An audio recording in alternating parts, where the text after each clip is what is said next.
வணக்கம்.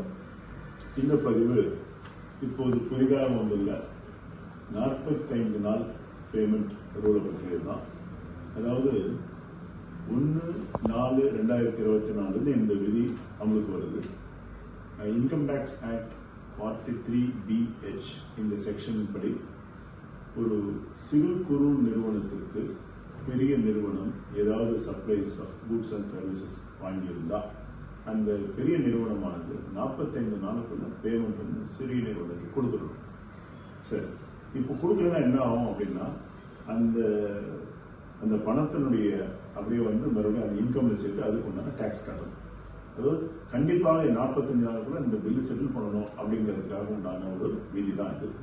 இது நிறைய எம்எஸ்எம்இ நிறுவனங்களுக்கு ஒரு பெரிய ஒரு வாய்ப்பாக இருக்கு. ஏன்னா நிறைய எம்எஸ்எம்இ நிறுவனங்கள் இன்னைய காலகட்டத்தில் பார்த்தா சப்ளை பண்ணிட்டு 2 மாதம் 3 மாதம் 4 மாதம்லாம் வெயிட் பண்ணுற மாதிரி ஒரு சூழ்நிலை இருக்கு. இது ஒரு சில புள்ளி விவரங்களை பார்க்கும்போது இந்தியாவில் 33 லட்சம் சிறு குறு நிறுவனங்கள் இருக்கு.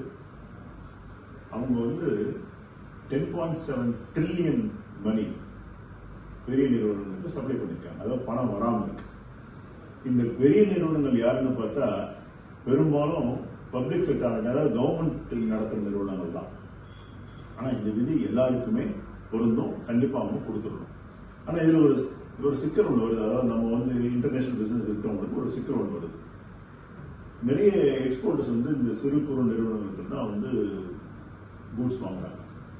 இந்த எக்ஸ்போர்ட்ஸ் வந்து கிட்டத்தட்ட 6 மாதம் வரைக்கும் கிரெடிட் கொடுக்க வேண்டிய ஒரு சூழ்நிலை இருக்கும்போது அவங்களால எப்படி 45 நாளில் சப்ளையருக்கு கொடுக்க முடியும்?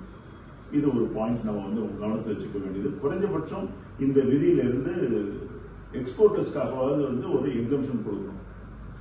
அடுத்து இன்னொரு முக்கியமானது நான் பதிய விரும்புகிறேன். எல்லா எல்லா பெரிய நிறுவனங்களுமே இந்த மாதிரி சிறிய குறு நிறுவனங்களுக்கு வந்து பணம் கொடுக்காம இருக்கிறது இல்லை.